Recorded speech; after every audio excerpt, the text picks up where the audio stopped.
Hi friends, எல்லோரும் எப்படி இருக்கீங்க? நல்லா இருப்பீங்க. பேசும் பாவைகள்லேருந்து உங்கள் நித்யா ராஜேந்திரன்.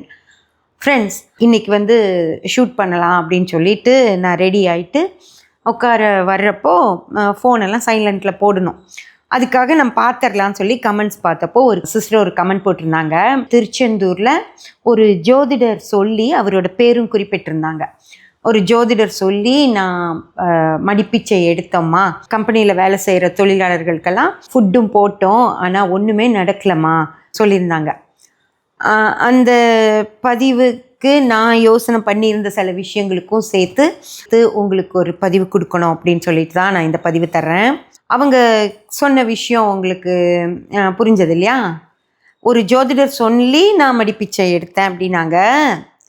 நீங்கள் ஜோதிடர் சொல்லி எடுத்தாலும் சரி, ஜோதிடர் எந்த ஜோதிடருமே சொல்லாமல் உங்களுக்காக தோணி போய் நீங்கள் போய் மடிப்பிச்சை எடுத்தாலும் சரி. இன்னும் நிறைய பேர் இதை பற்றி என்கிட்ட பேசியிருக்காங்க. ஃபோனில் எல்லாமே கூப்பிட்டு பேசுவாங்க. இப்படி செய்ய சொன்னாங்க, நாங்கள் செஞ்சோம், அது நடக்கலை. அப்படி செய்ய சொன்னாங்க, அது செஞ்சோம், அது நடக்கலை, அப்படியெல்லாம் பேசுவாங்க. இந்த விஷயத்தான் உங்ககிட்ட நான் பேசணும்னு நினச்சேன். அதாவது ஒரு ஜோதிடர் கோயிலில் போய் மடிப்பிச்சை எடுங்க, கோயிலில் போய் அங்க பிரதட்சிணை செய்யுங்க, கோயிலில் போய் அடி பிரதட்சிணை செய்யுங்க, அல்லது 10 பேர்த்துக்கு சாப்பாடு போடுங்க, அந்த மாதிரிலாம் சொல்லுவார் இல்லைங்களா? நாமளாக ஜோதிடர்கள் சொல்கிறது அதுதான். அது போக நிறைய பேர் பரிகாரங்கிற பேரில் நீங்கள் யாகத்தில் அது போடுங்க இது போடுங்கன்னு சொல்லுவாங்க. இந்த கலரில் துண்டு வாங்கி கொடுங்க அப்படின்னு சொல்லுவாங்க. அப்புறம் பரிகாரம் சொல்கிறதே வேலையாக வச்சுருக்க யூடியூபர்ஸ் இருக்காங்க பார்த்தீங்களா? அவங்க ஜோதிடர்களும் இல்லை, ஆன்மீகவாதிகளும் இல்லை. வெட்டியாக பரிகாரம் போட்டு தான் சம்பாதிக்கிறதுக்காக கண்டதையும் சிகப்பு கயிறு கட்டுங்க, மஞ்சளை உரசி போடுங்க, என்னென்னமோ அதெல்லாம் அது என்னன்னே எனக்கு தெரியல. அந்த மாதிரியெல்லாம் பல விஷயங்களை சொல்லி என்ன செஞ்சால் நம்மளுக்கு ஏதோ ஒன்று சரியாகும்னு நினச்சி இருக்கிற மக்களை ஏமாற்றிட்டு இருக்கவங்க இருக்காங்க.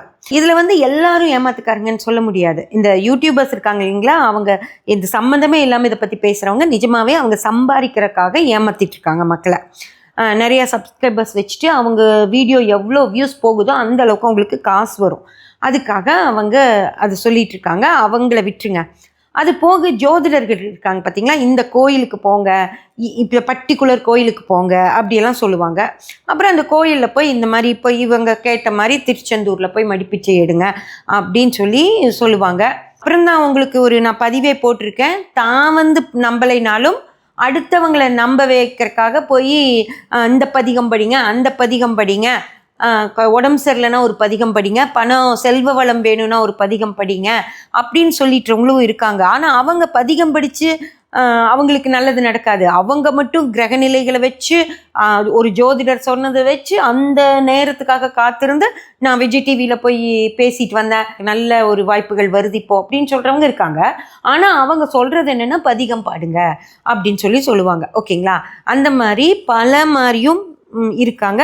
இதில் கடவுளை கும்பிட்டா நல்லது நடக்கும்ன்ற ஒரு ஆசையில் சொல்கிற அவங்க கிட்ட வந்த கிளையன்ஸுக்கு நடக்கணும்னு ஆசைப்படுற ஜோதிடர்களும் இருக்காங்க. இவங்க யாராக வேணாலும் இருக்கட்டும் ஃப்ரெண்ட்ஸ், ஓகேங்களா? இவங்க யாரை வேணாலும் இருக்கட்டும்.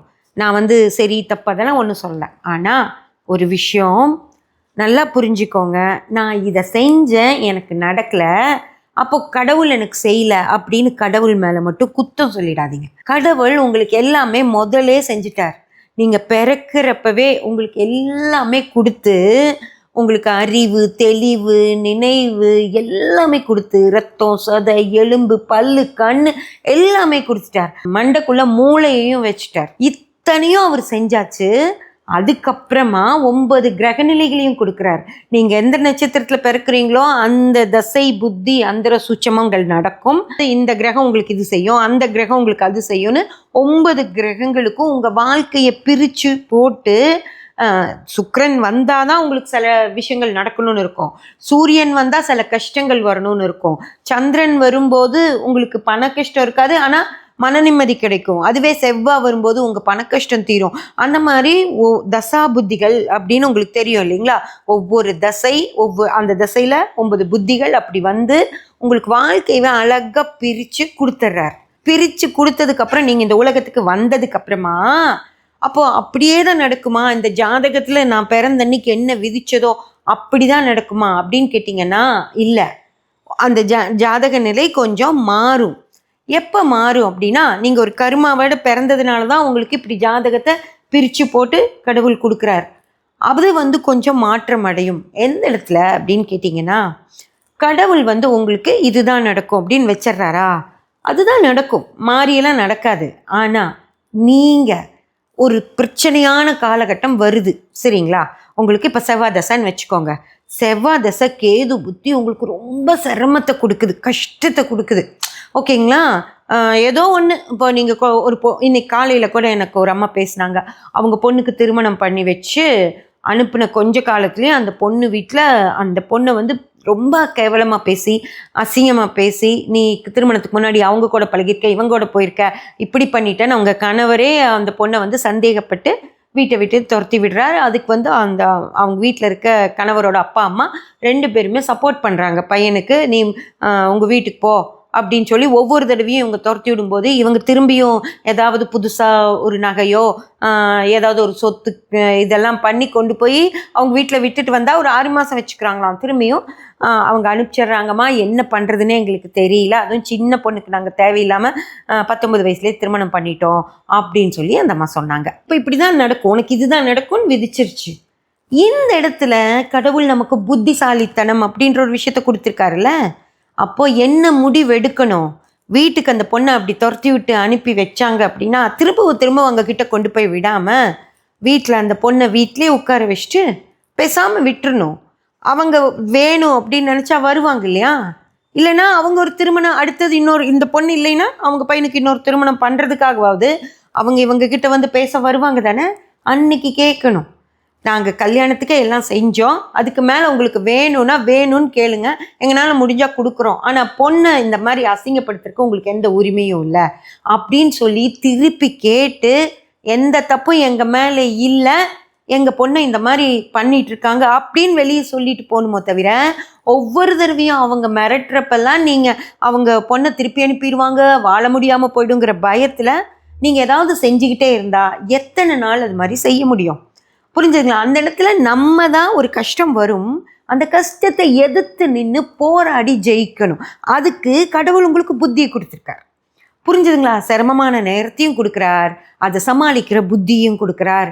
நீங்கள் எதை வச்சு நீங்கள் சமாளிச்சுக்கிறீங்க அப்படின்றது தான் உங்கள் விஷயமோ தவிர, நீங்கள் ஒரு சிரமம் நடந்துருச்சு, ஐயோ சிரமம் வந்துருச்சே அப்படின்னு யோசிப்பீங்களா? இல்லை உங்கள் புத்தியை வச்சு நீங்கள் அதை ஜெயிப்பீங்களா அப்படின்றது தான் கடவுளுக்கு. சரிங்களா? சிரமம்னு உட்கார்ந்துட்டு இருந்தால் அது சிரமம் தான், ஒன்றும் மாறாது. இல்லை நான் அப்படி சிரமத்தில் இருக்க மாட்டேன், நான் திருப்பி கேள்வி கேட்பேன் அப்படின்னு நீங்கள் இறங்குனீங்கன்னா உங்கள் வாழ்க்கை மாறும்.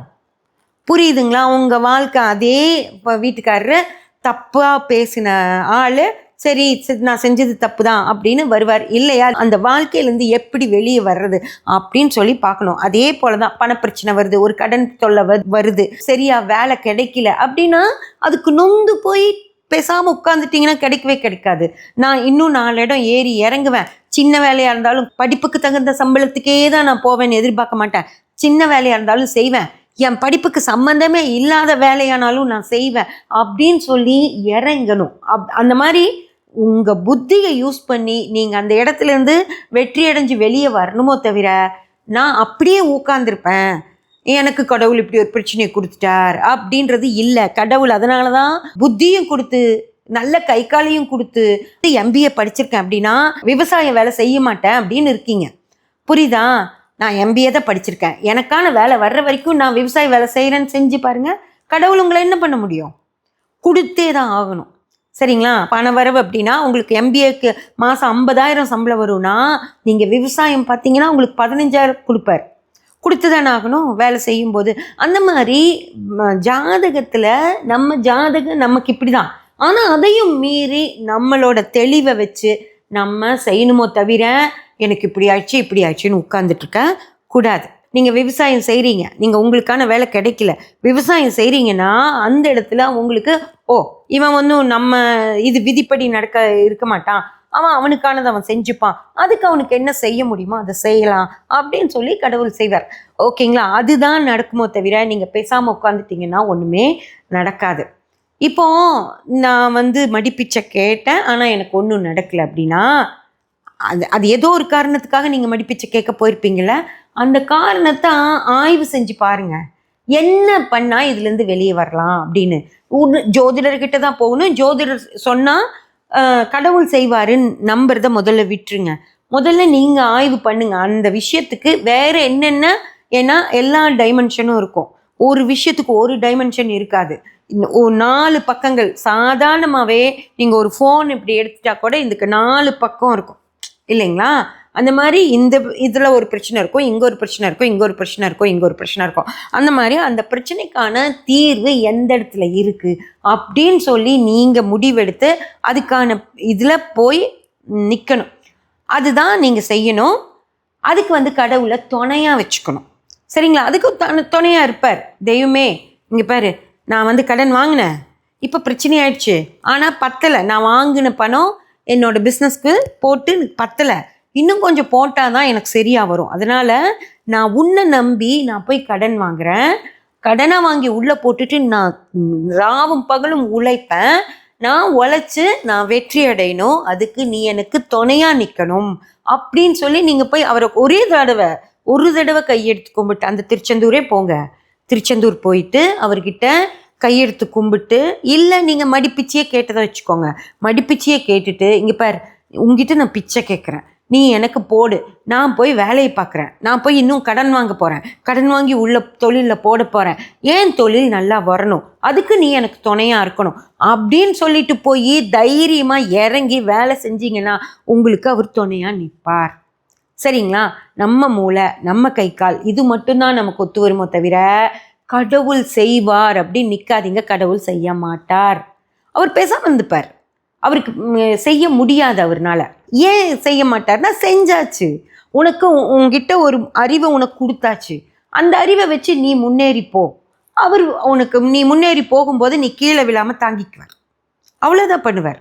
இது என்ன அப்படின்னா, ஒரு நல்ல பிஸ்னஸ்ஸு, நல்ல வாய்ப்புகள் இருக்குது.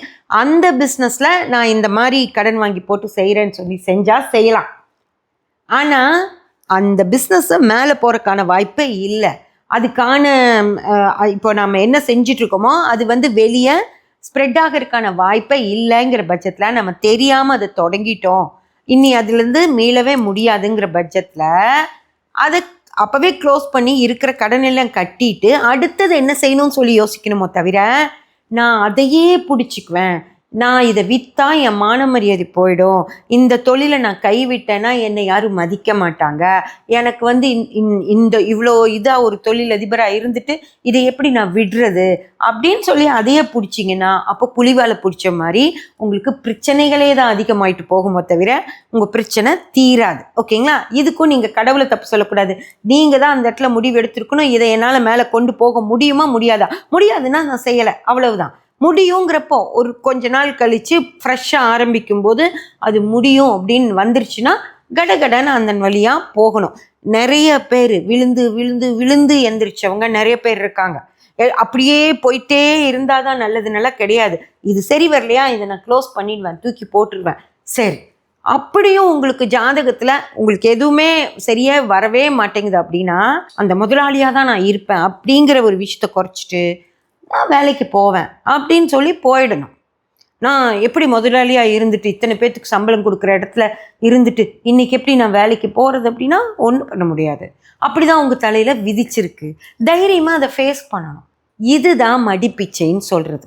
அங்கே போய் என்னோட சகலத்தையும் நான் மறந்துட்டு நான் யார், அதாவது அந்த கமெண்ட்லேயே பார்த்தீங்கன்னா தொழிலாளர்களுக்கெல்லாம் சாப்பாடு போட்டோம் நாங்கள். அப்போ தொழிலாளர்களை வச்சு வேலை செய்கிற ஒரு முதலாளி போய் மடிப்பிச்சை ஏந்தி நிற்கிறதுனா என்னன்னா, உன்னோட ஆணவத்தை, உன்னோட அகங்காரத்தை, உன்னோட அந்த தானுங்கிற ஒரு மமதையை அழிச்சிரு அப்படிங்கிறது தான் மடிப்பிச்சை. அங்கே போய் தெய்வமே நான் எதுவுமே இல்லாத ஒரு பிச்சைக்காரன் படம் வந்துச்சு இல்லைங்களா, அதில் அதுதான். நீ எந்த இடத்துலையும் நீ உன்னை பணக்காரன் உனக்கு இருக்கிற அந்த புகழையோ பதவியோ உன்னோட பவுசியோ வெளியே காட்டக்கூடாது அப்படிங்கிறது அந்த படம். அந்த படம் எல்லாரும் பார்த்துருப்பீங்க. அந்த மாதிரி தன்னோட எல்லா விஷயத்தையும் அந்த இடத்துல அழிச்சிட்டு வரணும் அப்படின்னு தான். அப்போ என்ன சொல்ல வர்றாருன்னா, அழிச்சிட்டு வந்தீங்கன்னா நான் முதலாளியாக இருந்தேன் அப்படிங்கிறதையும் மறந்துட்டு தொழிலாளியாக மாறுறதுக்கான ஒரு தைரியத்தை நீ கொண்டு வரணும் அப்படின்னு சொல்லிதான் மடிப்பிச்சைக்கான காரணமோ தவிர, சும்மா நான் எல்லாத்துக்கும் முன்னாடி கையேந்தி நிற்கிறேன் பாரு நான் வந்து அவங்கெல்லாம் நீங்கள் அப்போ என்ன நினைக்கிறீங்க? மடிப்பிச்சை எடுத்தோம் அப்படின்னா அது ஒரு வேண்டுதலா? கடவுள் முன்னாடி வைக்கிற வேண்டுதலா? இல்லை, உங்கள் மனசில் இருக்க அகங்காரம் போகணும், நான் யாருங்கிற அந்த திமிரு போகணும், ஆணவம் போகணும். கடவுள்கிட்ட அது அத்தனையும் சமர்ப்பிச்சிடணும். அப்படியெல்லாம் ஒன்றுமே இல்லை, நான் சாதா ஒரு ஒரு ஒரு மனுஷன், அவ்வளவுதான். என்ன சொன்னாலும் எனக்கு இனி எனக்கும் யாராவது என்னை இது படித்தா அந்த அகங்காரமெல்லாம் இனி எனக்கு வெளிப்படாது. நான் ஒரு சாதாரண ஒரு மனுஷனாக இருப்பேன். என்னோட சகலத்தையும் நான் அங்கே விட்டுட்டு நான் கையேந்து நிற்கிறேன் அப்படிங்கிறதா மடிப்பிச்சியோ தவிர, கொஞ்ச நேரம் அங்கே நின்று இப்படி பிடிச்சிட்டோம், போகிற வர்றவங்கெல்லாம் அதில் பணம் போட்டாங்க, அந்த காசை கொண்டு போய் சாப்பாடு வாங்கி கொடுக்குறதோ, அதில் நம்ம சாப்பிட்றதோ, சாப்பிட்டுட்டு வந்துட்டா அது அது என்ன பரிகாரம்னு நினச்சி செய்கிறீங்களா? இல்லை, அது வந்து உங்களோட சகலத்தையும் அங்கே விடணும் அப்படிங்கிறது. காசியில் போனால் ஒன்று விட்டுட்டு வா அப்படின்னு சொல்லுவாங்கல்ல. காசியில் போனால் நமக்கு பிடிச்ச, எனக்கு ரவா லட்டு பிடிக்கும், அதை நாங்கள் விட்டுட்டு வந்துட்டேன். இல்லை, நான் நான்வெஜ், நிறைய பேர் சொல்லுவாங்க, நான் நான்வெஜ் சாப்பிட்றத நான் விட்டுட்டு வந்துட்டேன் காசிக்கு போனப்போ. எனக்கு கத்திரிக்காய் பிடிக்கும், விட்டுட்டு வந்துட்டேன். இந்த சின்ன வெங்காய சட்னி பிடிக்கும், ஆனால் அது இனிமேல் நான் சாப்பிட மாட்டேன்னு விட்டுட்டு வந்துட்டேன் அப்படிம்பாங்க. நீங்கள் சாப்பிட்றத விட்டுட்டு வர்றது இல்லை, என்னோட குணநலன், நான் வந்து இந்த மாதிரி ஒரு குணம், இது எனக்கு தப்பான குணம்னு தெரியுது, அதை நான் அங்கே விட்டுட்டு வர்றேன் அப்படின்னு விடணும். நான் என்னோட ஒரு ஆணவத்தை அங்கே விடுறேன் அப்படின்னு விடணும். அதே தான் மடிப்பிச்ச கான்செப்டும். உங்களோட நீ யாரு, அவர் யார் தெரியுமா, எவ்வளோ பெரிய ஃபேக்ட்ரி வச்சிருக்காரு தெரியுமா, அப்போ அவர் ஒரு முதலாளி அப்படி இருந்தவள, எனக்கு இனி அந்த வேண்டாம், அதெல்லாம் நான் விட்டுடுறேன். நான் முதலாளியா இல்லை, தொழிலாளியா, நான் மனுஷனாக இருப்பேன், அவ்வளவுதான்.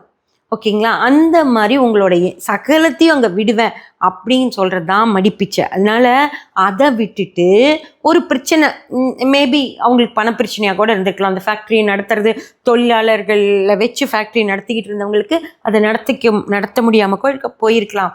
அப்படி ஆச்சுன்னா என்ன பண்ணுறதுன்னு தான் யோசிக்கணும்.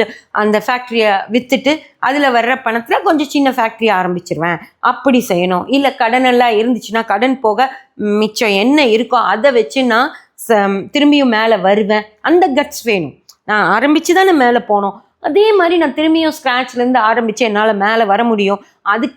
அது எனக்கு கொடு முருகா, எனக்கு அந்த தைரியத்தை கொடு, நான் போய் உழைக்கிறேன், எனக்கு துணையாக நீ நில்லு அப்படின்னு சொல்லி நீங்கள் வளர்த்திட்டீங்க அப்படின்னா அவர் உங்களுக்கு துணையாக நிற்பாரோ தவிர, இங்கே போய் ஒரு பரிகாரம் பண்ணுற மாதிரி மடியேந்தி ஒரு 1/2 மணி நேரம், நான் அங்கே 1 மணி நேரம் 2 மணி நேரம் எவ்வளோ நேரம் வேணாலும் நான் அந்த வெயிலில் நின்னேன், எனக்கு எல்லோரும் நான் மடியேந்தி நின்னேன், எனக்கு காசு போட்டுட்டு போனாங்க, அது இல்லை. சரிங்களா? அதே போல் ஒரு ஜோதிடர் சொன்னார், அவர் சொல்லி நான் செஞ்சு எனக்கு ஒன்றுமே நடக்கலைன்னா அவர் கடவுள் கிடையாதுங்க, அவர் கடவுள் கிடையாது. இப்போ வந்து நேரம் சரியில்லை, அதனால் நீங்கள் போய் திருச்செந்தூரில் மடிப்பிச்சை எடுத்தீங்கன்னா நடக்கும்னு சொல்லிடுவார், அவ்வளவுதான். எல்லா நேரமும் நான் சொல்கிறது பரிகாரம் இல்லை, கடவுளை போய் கும்பிட்டு கடவுள் எனக்கு செய்யலைன்னு சொல்லாதீங்க. கடவுள் உங்களுக்கு செய்ய மாட்டார், செஞ்சிட்டார். முதலே உங்களுக்கு எல்லாத்தையுமே கொடுத்துட்டார். அதை வச்சு நீங்கள் எப்படி முன்னேறிக்கணும்னு சொல்லி பார்க்கணுமோ தவிர இப்போ போய் கேட்காத, கொடுக்க மாட்டார். ஓகேங்களா? சரி, இப்போ போய் கேட்காத, கொடுக்க மாட்டார் அப்படின்னு சொல்லி நான் சொன்னேன்ல, நான் அதுக்கான விளக்கத்தை ஏன் கடவுள் கொடுக்க முடியாது அப்படின்னு இப்போ போய் நான் மண்டி போட்டு நின்றுப்பீங்க. நீங்கள் மடிப்பிச்சைக்கு காலெல்லாம் வலிச்சிருக்கோம், உங்களுக்கு என்ன வயசாக இருக்கும்னு தெரியல, சின்ன வயசுக்காரங்க கூட நின்றுடலாம். உங்களுக்கு ஒரு 60 வயசுன்னு வச்சுக்கோங்க, உங்கள் பையனுக்கு தொழிலில் சிறப்பாக இல்லை, உங்கள் பையனுக்கு குழந்தை இல்லை, ஏதோ ஒரு காரணம், அதனால நான் போய் முருகர்கிட்ட மடிப்பிச்சை கேட்குறேன்னு நிற்கிறீங்கன்னு வச்சுக்கோங்க. உங்களுக்கு ஒரு 60 வயசு, வெயில், அந்த உட்காந்தாச்சுன்னா அந்த நேரம் நிழலாக இருந்திருக்கும், கொஞ்சம் நேரத்தில் வெயில் வந்துடும், காத்தடிக்கும், தூசி மண் குப்பை வந்து மேலே விழுகும், உங்கள் கண்ணிலே ஏதாவது பட்டுரும். ஆனால் நம்ம மடியேந்தி நின்னாச்சு, ஒன்று துடைக்க கூட முடியாது, தண்ணி தாகம் அடிக்கும், எவ்வளோ பிரச்சனைகளோட நீங்கள் நிற்கிறீங்க.